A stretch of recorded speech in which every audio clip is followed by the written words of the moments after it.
ओम शांति। आज 23/11/2024 प्रातः मुरली ओम शांति बाप दादा मधुबन। आज महावाक्य बाबा कहले मिठे बच्चे देही अभिमानी होई सेवा कर, तेबे प्रत्येक पदक्षेप सफलता मिल चलिब। प्रश्न, केउं स्मृति रे रहिले देह अभिमान आसीब नाही? उत्तर, सर्वदा स्मृति रहू जे मु ईश्वरीय सेवाधारी अटे। सेवक को केबे हेले देह अभिमान आसी न थाए। जेते जेते जोगरे रहिबो सेते सेते देह अभिमान तुटी चलिबो। प्रश्न, देह अभिमानी मानंकु ड्रामा अनुसारे केउं दंड मिली थाए? उत्तर, सेमानंक बुद्धि रे एही ज्ञान धारण होई न थाए। धनी लोकमानंक पाखरे धन थिबा कारणरू देह अभिमान रही थाए। सेथिपाई सेमाने एही ज्ञान को बुझी पारंती नाही।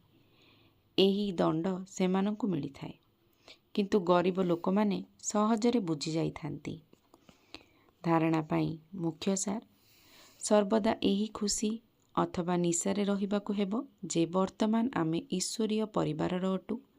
स्वयं भगवान आमकु पाठ पढ़ाउछंती, तांकर स्नेह आमकु ही मिलुची, जेउ स्नेह द्वारा आमे देवता हेबाकु जाउछु। एही पूर्व प्रस्तुत ड्रामा को एक्यूरेट अर्थात ठीक भावे बुझिबा उचित, कारण एथिरे कोनोसी भूल होई पारिबो नाही।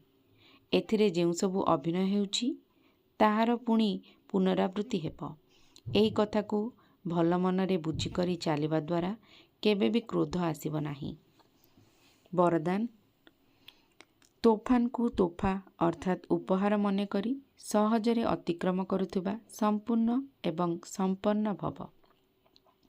जेहेतु समस्ते संपूर्ण एवं संपन्न हेबार लक्ष्य रखिच, तेणु छोट छोट कथारे विचलित हुओ नाही। मूर्ति हेबाकु जाउछ, तेणु किछिटा हातुड़ी प्रहार तो निश्चित लागिब। तेबे जी जेतिकी आगरे रही थाए ताकू सबुठारु अधिक तोफान को अतिक्रम करिबाकु पड़ी थाए, किंतु सेही तोफान सेमानंकु तोफा भली अनुभव होई थाए। तेणु एही तोफान मध्य अनुभवी हेबार उपहार पालटी जाए।